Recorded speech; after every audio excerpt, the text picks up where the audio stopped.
A couple years ago, I was brought in by the Chief Technology Strategist of the Department of Veterans Affairs to be able to take a look at this. These are all the federal hospitals and clinics, the largest healthcare network in the world. And my job being part of the Presidential Major Initiative was to look at the efficiencies and optimizations that we could create, not only to save the federal government money, but also to help patients and create a better environment. So I went across the country and I started looking at multiple different hospitals. And what I found was this. These are actual pictures that my partner and I took later on. These are whiteboards.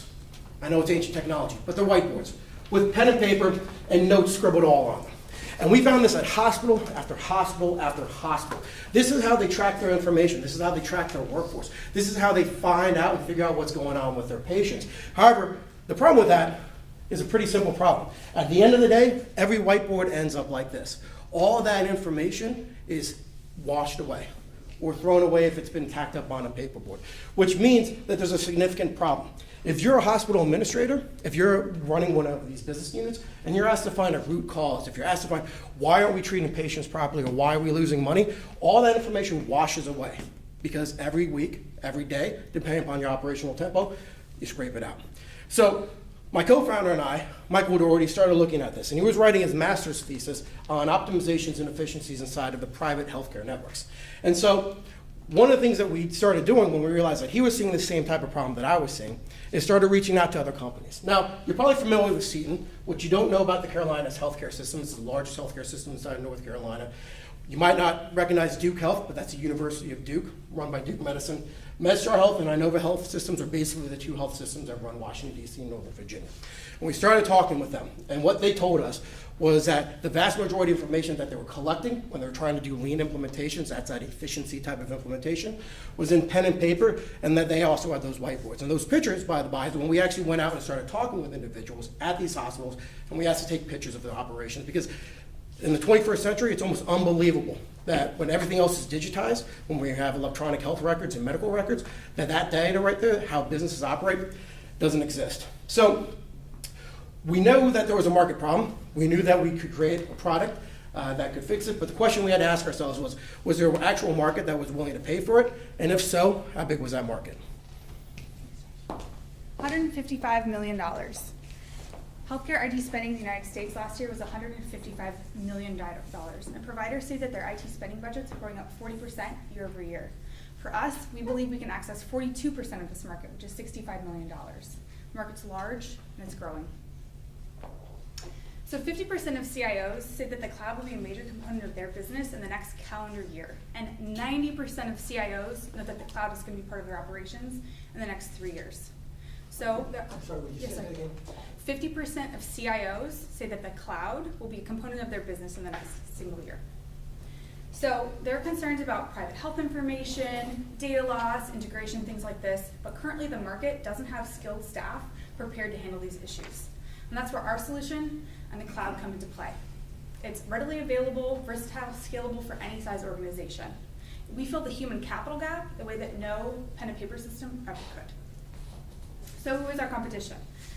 Well, there are 4 groups to think about. First, electronic health records, which you may be familiar with. These are things like Epic and CureMD. Now, these are JCO and HIPAA regulated, but they're not workforce optimization tools that we're looking for. Next, we have survey tools like RedCap and Qualtrics. Now, these tools gather large silos of data, but it's not manipulatable, so you can't use them to affect change. Next, we have workforce optimization tools. Now, these are things like call centers or Variant and Aspect. These groups are not made up specifically for the healthcare market, so organizations have to spend massive amounts of energy and effort to customize them to realize any benefit. And last, we have healthcare consulting tools. These are things like Hallmark with the Heisenberg 2 product, which is a physician compensation tool, or Hallmark Einstein 2, which is a staffing and scheduling model. So these products are helpful, and they definitely help workforce optimization, efficiencies that we're looking for, but what they don't do is identify and realize hospital operations that affect patient outcomes or quality practices. And of course, we have pen and paper, but I hope we've convinced you by now that pen and paper is not the way of the future. So you know a little bit about the competition and the market, and who are we? HealthPat is a web-based solution specifically designed for the healthcare industry.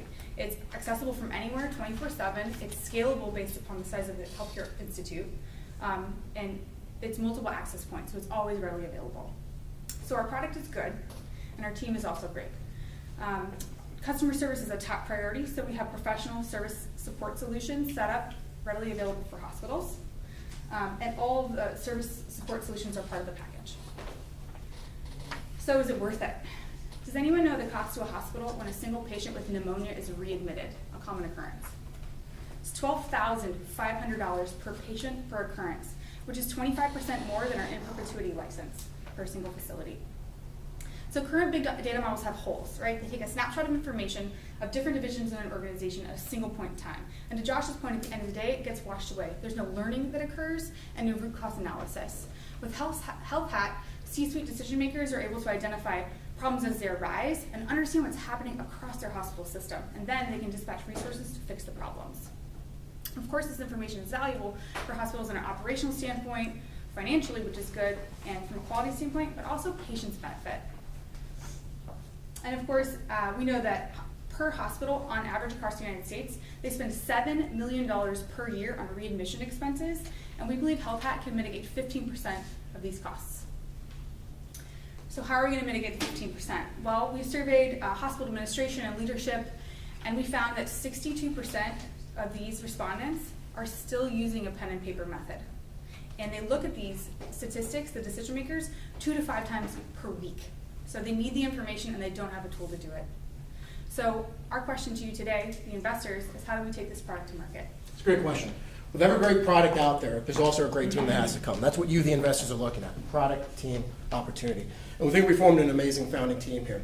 We have Jesse and Justin. They have 35 years of experience in the software industry. They developed some of the tools, survey tools, and also analytical tools that you probably know and love, but they're the industry standards. We have my co-founder, Michael Doherty. He has 10 years of experience as a physician extender and 7 more years of running hospitals as part of the administration. We have Kristen, who not only is an MBA student here at McCombs, but she also has 10 years of hospital administration experience and lean operations. And then you have myself, Joshua Lawton. I have 7 years of experience being a physician extender, and then 10 more years of experience running hospitals and clinics, and then 8 years inside the analytical space for software as a product owner. So we think we formed an amazing team. But not only do we have an amazing team, we also need advisors. And we have what we think are some really important advisors in the space. First off is Dr. Justin Rousseau. Not only is an MD doctor, he runs the analytics department for Seton Healthcare, and he's also part of Dell Medical School. We have Kim Friesma. She's a PA, but she runs lean implementation for Carolina's Healthcare Network. We have my old boss, actually, he's now the Chief Information Officer for the International Trade Administration. He used to be the Chief Technology Strategist at the Department of Veterans Affairs, and before he decided to get into the government, he made millions of dollars starting software companies, growing them, and then selling them off. And then we have Dr. Sean Husted. He works for Pippin Medical Health. He runs multiple different hospitals, and his main concern at the end of the day is how do I increase my margins so that I can make more money. So we told you a little bit about the team, but I want to take you through a demo because it was a real product that we launched in May. And so what you're going to see here is the first part of the tool. Yes, can we pause the demo real quick? Before you go into the demo, Sure. I at least don't understand what Health Hat is. It's in the cloud. Correct. It's probably SaaS. Correct. What is it? So What's it going to do? that's a phenomenal question. So before you show it, just give a Sure. couple of sentences about what it is. Sure. What Health Hat is going to do for you, either the decision maker as a CIO. No, I don't mean the business side. Functionally, what's it going to do? What kind of data is it going to collect? How's it going to organize? Great question. Who's going to connect to it? So when you start doing lean implementations and when your directors are walking floors, right? They're going from ICU to the ER to others, right? To pediatrics. They're taking information, right? And one of the things you need for a lean implementation are things called critical few. And these are the ideas behind what do I need to fix at the root cause to make my operations more efficient and more lean. So what we would actually start to show you is exactly what that type of information they start collecting. This is the specific operational data that occurs on that whiteboard. So for instance, let's talk about that pneumonia patient, that $13,000, right, that they have to be able to go and take. If I get a patient who comes in and I get readmitted, at this point in time, except for the electronic health record, I have no clue how many times that patient's been touched. I have no clue how that patient was discharged. I have no clue about any of the surrounding correlations. So I have no statistical relevancy of anything when it comes to how that patient was done. All I know is what's in that SOAP note, which is what a doctor writes and the nurse contributes to and the PA contributes to be able to provide that important medical information. But from an operational standpoint, I can't use it. And from a JACO and HIPAA standpoint, I can't share that information around. So what Health Hat actually does is it takes what was, let me just go back to the beginning. What it does is it allows you to choose from a hospital. And what we've built is taxonomy and hierarchies. And what I'm going to show you right here is that as I click through different ones, the hierarchy and the taxonomy changed. Now this is important because when we do this, we allow to aggregate and correlate data that you're taking when you're going on those routes. Because before, remember, they were just in pen and paper format, just walking around, or it was on that whiteboard. So that's exactly where they start now. But the question really comes down to what you asked is, so what? How do I actually start using that? What is going to happen? So when we go to the next demo, right here is the end result of that demo. So it takes about 5 minutes, I submit it, and then I get to this page, and this is that dashboard that you can start digging in and diving into information with. I'm going to redo it. And what you're going to see is the information is live. It gets updated the minute a survey comes in. And what you can start doing is start clicking in and seeing respondents, seeing the percentage of information, and correlating that data between what I walked around and saw and what I actually need to know. You can see me kind of playing around with it a little bit, and I don't want to go too much into the weeds, but that's really what you can take a look at, and it's really important for C-suite individuals and people who are just running their units, right? So if I know I have 2 different hospitals, right, and one has 100 patients readmitted for pneumonia and the other one has 5, right now I don't know why there's that discrepancy. But with this tool, with that information, what it gets them is down to that level of why there's a discrepancy. Yes. So I see that you have a tool that captures, Yep. or could capture, I don't want to say incident because I don't want to assume that, but captures something, Correct. whether it could improve something. But like, how do you quantify the results or the impact of that logged idea? Sure. So currently we have a pilot program with a hospital here where we're there using our product, and we're going to start correlating that. So the things that you're missing right now, and the things that we'll talk a little bit about what we want to develop into the system, all those correlations. So what are those industry standards? So if I do X, Y results. And right now, nobody, if somebody tells you they know if they do X in the medical care system and Y is going to result and it's going to save this amount of money or save this amount of patients, they're guessing right now. Unless it's actual medical care. So I know, for instance, if I wash my hands, I reduce the rate of infection. Other than that, I don't know how operationally hospitals work because the vast majority of hospitals don't have this type of information. So let's go on to the next slide. So the milestones that we have. May 2016 is when our alpha product started being piloted. We formed and got the authorization to operate as a company from the state of Texas in August 2016. Our product actually has come to market this month. We'll be going live in 5 days. By the end of 2017, we're going to hire our first dev, and we believe we're going to have 65 users using our product. At the end, in 2019, we believe that we're going to have sold 186 in perpetuity license, and we're going to have 595 users. So let's get into a little bit about the business model at the end of the day. We believe we're going to average 15 users per hospital, and we have a year-one projection that we're going to have 11 hospitals. Now, the important part about this, especially when you look at the financials, is it's not a straight growth. One hospital does not equal 15, and there's a reason for that. It's because with any type of software that you implement, any type of software that you build, there is a growth. You have your original stakeholders and champions, and as that product grows and finds value, it grows and has users. So we believe we're going to have a blended average rate of 15 users per hospital by the end of year 3. Lastly, when we talk to our licensing costs, we're going to charge a $10,000 per hospital in perpetuity license. Now, there's 2 reasons for this, really important reasons. First and foremost, from a revenue recognition standpoint, we can recognize revenue immediately upon selling that perpetuity license. Number 2, it allows us as a company to have a higher valuation because we're able to recognize that revenue immediately for an exit strategy, which is important. And lastly, it allows us to charge a $100 per seat per user fee per month. This is important because this is how we keep that stream of revenue coming in, and that $10,000 locks them into it. It's a sunk cost they're going to continue paying. So why do we choose that pricing? That's the real important part. First and foremost, we chose that pricing because we really meet that key critical need, not just the pen and paper, but also that their programs and what they try to collect data with doesn't seamlessly self-update. They need something that shows them. Because remember, they're looking at this 2 to 5 times a week. Lastly, we chose the pricing at $100 per seat.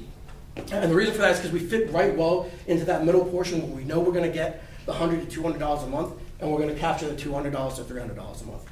Individuals. And we also chose the perpetuity license at the $10,000 for the same reasons. We're right in that middle blended average that people said they were willing to pay. Now, I want to give you a little bit more of an industry comparison, not just a hospital one, but a workforce optimization total market. is $3.45 billion. At the end of the day, our tool fits a little bit in with that market. So the question you're probably asking is, why are you charging $23 less here? And at this rate, for which is in a perpetuity license, why are you charging $5,000 less than the minimum average in perpetuity license? It's very simple. One, the current tools are way too complex inside of Verint and Aspect, the main competitors in that market. Two, we don't think that their costs mirror what the healthcare is willing to pay based on our research and survey. So we chose to go with that $100 to that $10,000 because we feel it's the right blend to be able to get into the healthcare market, take market share, and then provide that opportunity to be bought out. So when we look at our financials, we believe we're going to be break even in month 11. We're going to have a year one revenue of $14,000 with an ending cash flow of $2,000. Now this is important because at this current point in time, we've bootstrapped this company with $6,000. So we don't believe we're going to need to go into the red at the end of the year. Year two, $908,000 in revenue, ending cash $355,000. Year three, $2.26 million with $1.33 million ending in cash. If you're familiar with software and you remember what I just said about that growth from a couple users to 15 users on average, that's why this isn't just a straight line going up. Next slide. So, Yes. quick question. The second year is the 11 hospitals? The first year is the 11 hospitals. So this year, 2017, is the first hospitals. Okay, but at $10,000 per hospital, that's $110,000. Very good question. So these are the original And 11. then the monthly, Good question. So we. where's the revenue? So the actual math ends up being 2.31. That's our actual growth per user per hospital. And so when we look at the 11 hospitals, that's going to be made up of our original pilot partner, which is piloting our program right now. So we're not going to charge them an in perpetuity license because they've been helping us build this all along with information and data that they've been giving us. So that's why, A, we believe we're going to be able to scale up to 65 users, but also B, why the revenue is what it is up there. So then how many hospitals in year two? Year two is, if we actually go back, so by year two, we believe we're going to be able to sell 66 in perpetuity licenses and have 162 users. So that'd be 66 individual hospitals or clinics, which is the way we break it up. So the question is really what's on the horizon for Health Hat? First and foremost, this was a quote from last week from the Deputy CIO of the Department of Veterans Affairs, remember the largest healthcare network in the world. It said 78% of wasteful rules identified by both patients and staff were within their control to change. What he didn't say is they don't have any clue what those 78% of rules are or even how they're going to change them. Secondly, from Boston's Children's Hospital, they said they're missing data and they're missing tools. They don't know what they don't know. And really at the end of the day, this is what it comes down to. If the largest healthcare network in the world and Boston Children's Hospital both state that they're missing tools, they're missing data, and they don't know what they don't know, I guarantee you everybody else does. So you're going to hear a lot of pitches from, yes? Let me use that to try to introduce a different perspective. Sure. So it's a known problem. Correct. Other industries have become remarkably automated and digitized. Correct. These professionals, executives, must want a solution. That's correct. What are the non-technical Okay. barriers to them solving this problem? Sure. What are the organizational problems? What are the ego problems? Sure. You have what really comes down to two main problems. You have regulatory problems, so HIPAA, JACO, PHI compliance. And then you have the second one, which is really a problem inside of hospitals, which are unionized workers. Those are two of the major problems that even if we could give them this information, right, at the end of the day, how it's going to be relatable, what are the barriers to getting it done, it really first comes down to the unions, and then secondly, it comes down to the regulatory environment inside they're working. Because And how do you address those non-technical Sure. issues? So the first way we address the regulatory environment is we are HIPAA, PII, PHI compliant. We exist in AWS, which fulfills all those security credentials as well. So when we get down to the data, we don't need to look at electronic health records or anything that they capture right now that contains any of that information. So right now, the only systems they have that can show them that information are correlated with HIPAA and PII. So they can't share that information across. So we get over that regulatory boundary by having a product that never even touches that information.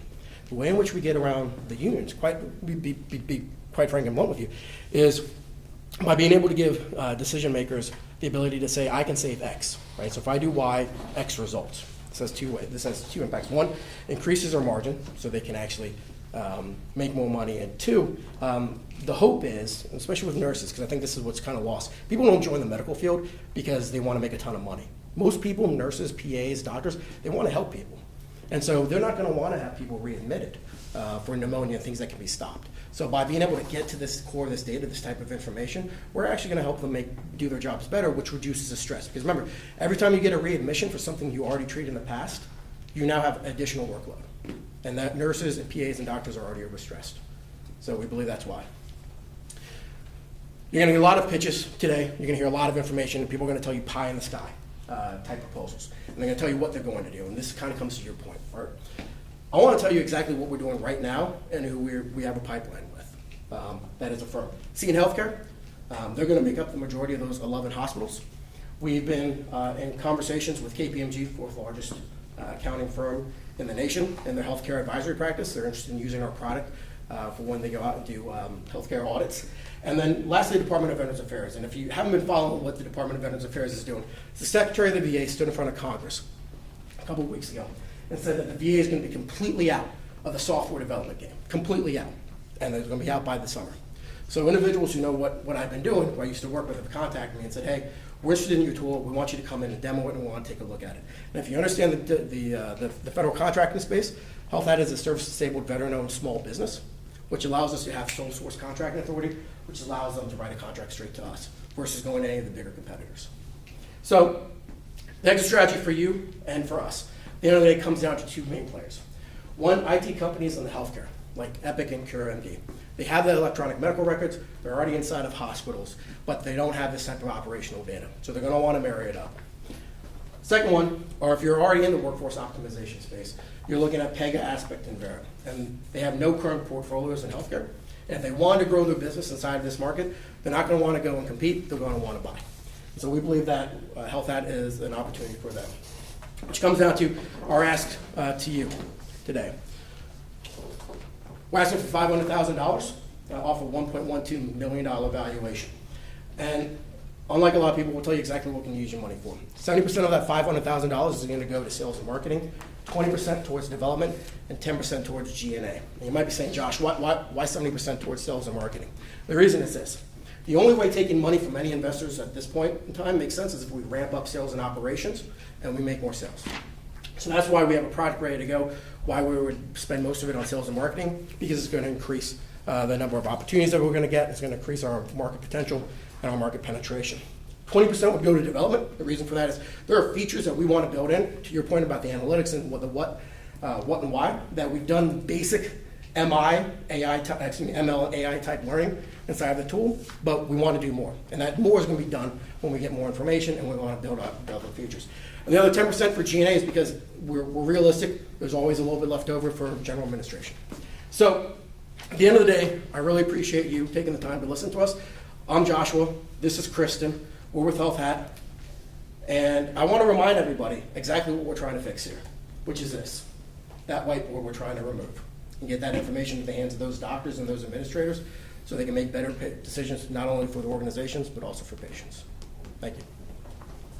So, Joshua, you guys have done a nice job of putting all the details together Thank there. It just, as I was reviewing your business plan and your financials, you just mentioned that you would spend 70% on sales and marketing. I was looking at your financials. I didn't see a whole lot of money in the various operational functions that you're going to need to support this effort. So when we so what is in the milestones is in 2018, the exec. So my partner and I would be the sales force, so we wouldn't take pay until 2018. And the reason for that is because being bootstrapped, we don't have the money to hire anybody who's in sales and marketing and spend a lot of money, which is why in the plan, the people who are doing the sales and marketing are Kristen, myself, and my partner. So that's why there is no money there, which is why if we got that $500,000, we were putting towards that. Yes, Art. Let me use this slide. Okay. Okay. That's what it's there for. I went back and reread your little blurb. Yep. Okay. Your little blurb is unspecific about what you do. Okay. It's cloud, it's optimization. Yep. But I, as a non-healthcare professional, still don't understand what you're doing. Okay. So let me use this slide. What are the headings up there of the data columns that you're going to capture? And how does that data produce the workforce optimization, et cetera, that you're going to get? Sure. let's really go to the sending notes column right here, which is really where a lot of that free-flowing text information goes. Because reality is, when it comes to patient name, age, we can't use, right? But we can use chief complaint if we don't correlate it, and we can use RN and the attending physician. And so, what we do with this, and really, if we could go back to the original slide, because I think that's a little bit, it's actually instructive of what actually is there. When we go back to the original slide, which is this one right here, you're seeing a lot of graphs and you're seeing a lot of information. These are readmittals. These are touch points. These are what I call FXC critical notes, right? So what do we need to do to actually get better? What we end up doing is we take all this information that the business unit finds to be actually necessary, but they have to get rid of every day, every week as they make more For a places. non-healthcare profession, give me a couple of examples. Sure, Wait, please. wait. Please give a couple of examples of what that critical information is. Sure. What is an entry in that? I just don't understand. Perfect question. I'll try to give an example. Josh is more technical than I am, so maybe it's my layman's term. So say you have a patient who just gave birth, postpartum, right? Typical postpartum patients admitted in the hospital for a 2 to 3 day period. And then we look at the statistics. Length of stay is a very, very monitored statistic in hospitals, and it's a big, obviously, financial driver. And we noticed that this patient, maybe she had to have certain things before she was discharged, like medication, social work. Is she going home to a good environment with baby? Things like this are obligatory for the hospital to make sure they do before they release the patient. And the delay on the social worker, maybe the patient was admitted for 4 days, and they want to understand, well, why was that delay? Well, the social worker couldn't get there for 6 hours after she was dispatched, for example. Well, if we see a pattern of this happening in the social worker, let's look at the social worker department and see, are they understaffed? Are there language barriers? Are there material barriers? What's the barrier for that individual completing her task that's clogging up the system, freeing up a bed for another mother? So you can that sort of capture thing. the information that the social worker was delayed from these whiteboard alternatives. As an example, How do you get the data of the social worker was delayed because? Where does that data come from? I think that's you can do this So as a that drill is, down. By yeah, so that is the drill down. That's a correlation. So this will tell you I that, understand it's correlation. Right, so- Where does the data come from? She Good point. was delayed because she had a car accident. Where does that data come from? so good question. So where the data comes from is the actual supervisors. So the supervisor of her social working clinic, when she's going in to put her data, because remember, one of these workboards are hers, and I know I keep on referring to this and it's a little bit frustrating. One of those workboards are hers, and it has all this information on it. And so she knows that individual was late because she got into a car crash, right? But the ER doesn't know she was late because of a car crash. And then the administrators of the hospital, all they know at the end of the day when they look at their financial statement is we had somebody in the hospital for a day more than we should have, or we had somebody readmitted who should have. So all I see is a negative number at the end of the day. So it's that drill down capability that you get from aggregating all this information together so that you can work with it. And that's what hospitals currently don't have. And to answer your question specifically, there's a free text entry for variables outside the checkboxes and the hierarchy of checking. Thank you. Who are so you said 15 seats, you're thinking, you're hoping Yep. on average for hospital. Who are filling those seats? You mentioned nurses before. Is it nurses? Is it C-level? Is it the lean group? Is it a combination? Sure. Because they're kind of different things. Correct. So it's a combination. So you have your department heads, and those are variable based upon the number of departments you have inside of a hospital. There's your C-suite, which are the decision makers. And if you're not actually running a lean implementation, so you're not actually using your analytical group, for what I think most hospitals are starting to use, especially with value-based payments, then those will be the individuals. But if you are actually trying to make your hospital more lean, and you are trying to increase the payments you get under a value-based payment system, which is what we're going to start paying quality, not quantity anymore, they're going to start using it as well. So that's how we get that 15 average user base. So, Thank you very much. thank you very much for your time.